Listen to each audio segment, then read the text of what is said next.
জনবান্ধব automated ভূমি ব্যবস্থাপনা, সুরক্ষিত ভূমি সমৃদ্ধ ভবিষ্যৎ এ প্রতিপাদ্যকে সামনে রেখে গাইবান্ধা সাদুল্লাপুরে 3 দিনব্যাপী ভূমি সেবা মেলার সমাপনী ও ভূমি বিষয়ক কুইজ প্রতিযোগিতায় অংশগ্রহণকারী বিজয়ীদের মাঝে পুরস্কার বিতরণ অনুষ্ঠান অনুষ্ঠিত হয়েছে।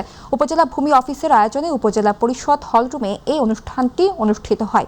অনুষ্ঠানে উপজেলা নির্বাহী কর্মকর্তা মাহমুদুল হাসানের সভাপতিত্বে এসিল্যান্ড জসিম উদ্দিনের সঞ্চালনায় প্রধান অতিথির বক্তব্য রাখেন গাইবান্ধা 3 আসনের সংসদ সদস্য আবুল কাউসার মোহাম্মদ নজরুল ইসলাম। প্রাণী সম্পদ কর্মকর্তা সিরাজুল ইসলাম সহ বিভিন্ন দপ্তরের কর্মকর্তা ও শিক্ষক শিক্ষার্থী, প্রিন্ট ও ইলেকট্রনিক মিডিয়ার সংবাদকর্মী সহ অন্যান্য ব্যক্তিবর্গ।